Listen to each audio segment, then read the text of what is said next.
Phew, there's still so much left over. My name is James. As I looked at the convenience store ready meals that were about to be discarded, I sighed. Even though they were past their expiration date, it seemed such a waste to throw away so many meals. I knew the value of food, that's why I thought it was such a pity. By the way, I wonder how that girl is doing. While staring at the ready meals destined for the trash, I was reminded of something. My family runs a convenience store. But when I was little, I often felt bad about it. In elementary school, there were days when we didn't have school lunch and had to bring our own packed lunch. Mine was always from the convenience store. James, doesn't your family make you a packed lunch? My mom says it's a waste to throw away the unsold ready meals, so this is fine. Unsold? You mean like the ready meals that are going to be trash? That's kinda harsh of your mom, isn't it? It might be hard to imagine now, but back then, on days when we needed a packed lunch, my parents would have me take one that was meant to be discarded. Other kids might buy their lunch at a convenience store if their parents were busy, but no one else's parents sent them with a ready meal that was going to be thrown out. That's why I felt ashamed of eating those ready meals and sometimes secretly threw them away. What are you doing? That's such a waste. If you're not going to eat it, give it to me. A girl in my class once said that to me. I wonder if that girl is doing well.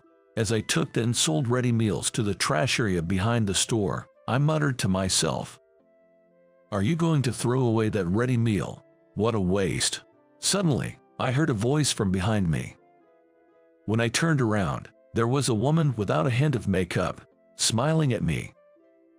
I wonder, who is this person? I feel like I've met her somewhere before. Excuse me, you are. Sorry for speaking to you so suddenly. I was just feeling nostalgic when I saw this convenience store still here. I used to be taken care of by the son of this place when I was little. Could it be Kayla? Her name was Kayla. She was known in school for never bringing her own packed lunch. Her lunch was either made by a teacher or she would get some side dishes from someone else in the class. Could it be James? When I called her by her name, she suddenly brightened up. That's right, James. Now I'm running this convenience store as the owner. Really? How are your mom and dad? They're doing well. Now they're taking it easy and leaving the store to me. It's nice to hear that. Everyone seems to be doing well. I'm so happy to have seen you after such a long time. I'll come by again if I have the chance. With that, she was about to leave. Hold on a sec. You came here for me, didn't you? I found myself calling out to her reflexively. Hey, you're eating 3 meals a day now, right? Yeah. Her voice was weak as she looked down, perhaps indicating something was amiss. I wonder if something happened.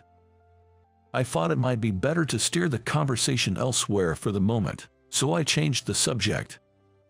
So, what are you up to these days?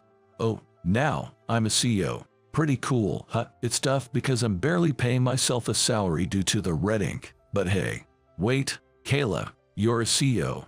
Yep, that's right. Started last year, I set up my own web design firm. Now I'm employing some friends who are web designers, and we're really trying to make it work. Wow, that's impressive, being a CEO and all. It's no joke, she said, pulling a business card from her bag and showing it to me. There it was, her name with the title CEO beside the company name. You've come a long way despite the hard times at home. I couldn't help but admire how far she'd come. Yeah, after my dad got sick and couldn't work much, and we couldn't even afford lunches, life was tough. If only Mom hadn't blown our money on slots, we might have had some breathing room. That brings back memories. The days of bringing packed lunch to school. I used to bring her share as well. This lunch is so good. Seeing her smile as she said that made me gradually stop resenting the discarded lunches my parents sent me with. I believe they had the sentiment of not wanting to waste, which is why they gave me those lunches. From a hygiene and business standpoint, it wasn't praiseworthy, and of course, now, taking home discarded food is not allowed. Those meals are past the sell-by date, set to prevent food poisoning. You can't just hand out discarded meals lightly. Back in my elementary school days, regulations were more relaxed, and bringing such meals to school wasn't an issue. Doing the same today would probably cause a stir at the school. Are your mom and dad doing okay? Suddenly, I found myself concerned about her family situation. I remember her father being frail and unable to work, but doing what he could around the house. The problem was her mother. She rarely took care of the kids, always off playing slots, as I'd often heard Kayla complain. I'd been to her house in public housing, and it was always her dad who welcomed me. I never saw her mom. I do catch up with Dad now and then, she answered in a somber tone. Her words easily led me to imagine that she'd had her share of trouble since then. Why did you come here? I'm not sure. I didn't particularly want to see anyone or anything. Her voice trembled slightly. Could you wait for just a bit? I think I can make some time to talk, maybe 10 minutes. After that, I decided to take Kayla to the back and listen to her story. Really sorry to bother you during work hours. Actually, my mom started showing up at my company recently. In the back, she began to speak in bits and pieces. Her mother had left home without a word when Kayla was in middle school. There had been no contact since then, and just as she'd almost forgotten, her mom showed up unexpectedly in front of her company. I asked her where she'd been all this time in a panic. Then she tells me to sign for a loan for her and to support her. That's rough. Of course, I refused, but since then she's been showing up every day. I just don't know what to do. I found myself groaning at her words. This wasn't going to be an easy problem to fix. Did you talk to the police? They said since there's no criminal activity, they can't really do anything. I see. I fell silent at her response. I wanted to help her somehow, but it seemed like there was nothing I could do. That's why I came to ask for a favor. A favor? I started to think if there was anything I could do. Would you mind watching over me while I drive my mother away? What? I could understand her wanting to drive her mother away, but why did I need to be there? I mean, I don't think you need me for that. I just need some courage. That's why I want you by my side. She clasped her hands tightly and looked down. Seeing her like that, I couldn't help but say, "All right, if just being there helps, I'll do it." "Thank you." Her face lit up with a smile. That smile made my heart skip a beat. A few days later, I was standing in front of her house. Though we were both in our early 30s, she owned a whole building, using it as both her home and office. I knew she had gone to a reasonably well-known university after graduating from a local high school, but I never imagined she would become such an accomplished woman. Yet here she was, her hard-earned present being threatened by her own mother. She was trying to change that situation with her own hands. "Look, that's my mother." She pointed towards a female figure in front of the building. There indeed was an elderly woman who bore a slight resemblance to her. "Please, stay here." With that, she approached the woman. Then the woman, with a grin on her face, said something unbelievable. "Today's the day you'll pay me my living expenses, Kayla. You do have a duty to take care of me, don't you? You're my daughter, after all. Come on, because of you, Kayla couldn't even bring a packed lunch to school, and now you expect her to take care of you. What's that about?" As my inner voice grew louder, I heard her speak. "I'm sorry, but I don't consider you my parent anymore. Please, stop following me around." "Oh, you think you can say that to me? I could always ask someone scarier than me to come ask you." Seeing the woman's sly grin sent a chill down my spine. But Kayla stood her ground and retorted, "I'm not the child anymore, the one you stole Dad's money from. I'm an independent adult now, so I'd appreciate it if you'd stop involving yourself in my life." I've already consulted a lawyer about this, and I'm well aware of where you've been borrowing money from. I could easily tell the debt collectors where you are." "What? You're threatening me?" The mother raised her voice in anger, but Kayla continued.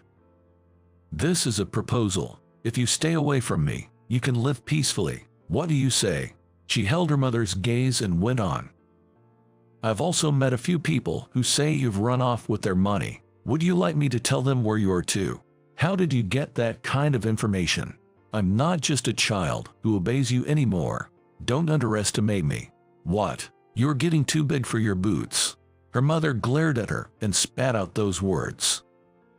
But thinking better of it, she quickly left the scene. She had won. The moment I saw that scene, I was certain of it.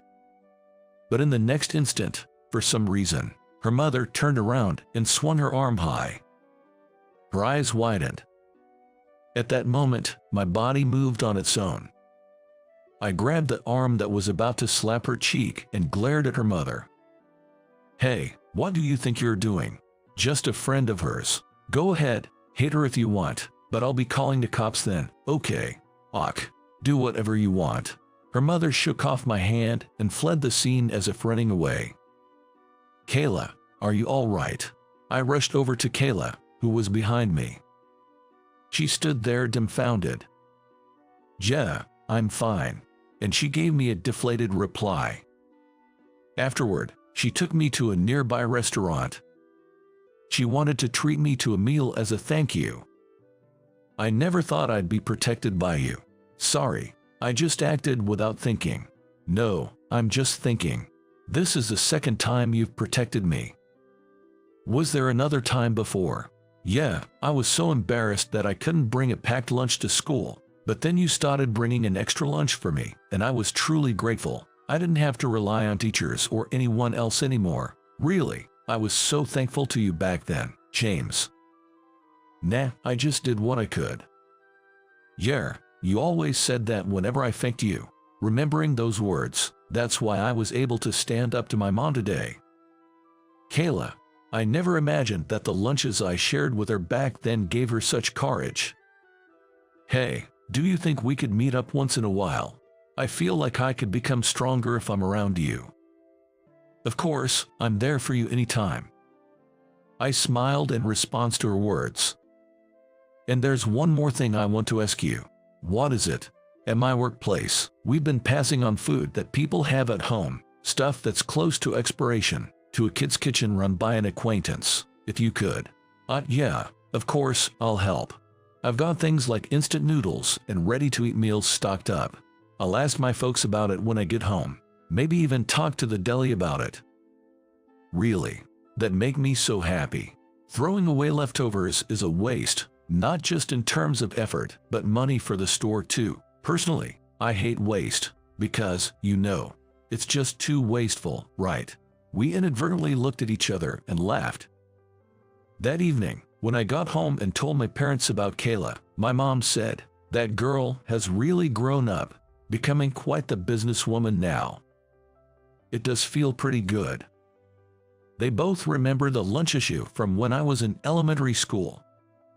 Our family store being independently owned and all, it's always been hard to just throw away food. We were never giving out food that was days old or anything. My parents seemed pleased as they talked. I think Kayla understands better than anyone the pain of not being able to eat. That's probably why she started doing what she does. I want to help too. I was thinking of using our store as a collection point to gather food from neighbors that they can't finish and donate it. That's a nice idea, as long as it's unopened and can be stored at room temperature, I guess. She's really turned out to be a responsible young woman. Bring her over again sometime. I will. We've got some meetings and stuff to discuss anyway. Later, Kayla showed up all dolled up and in a sharp suit, and she bowed deeply to my parents, saying, "Thank you so much for everything. Wow, you've turned into such a beautiful young lady. We're delighted.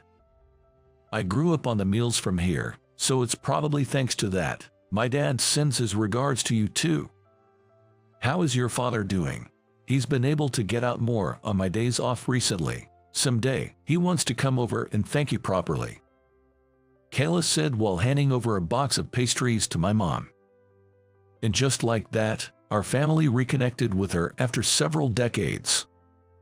A few times a week, we deliver food collected from neighbors, and the support for the children's diner was greatly appreciated by the working moms holding down the fort at home. One day, Kayla said with deep emotion, "The reason I want to contribute to the children and their mothers is that you and your family helped me out back then. I'm so glad to be able to support families where the moms are working hard to help reduce the number of kids going hungry." I gently hugged her shoulder as she spoke, a hint of her past struggles in her voice.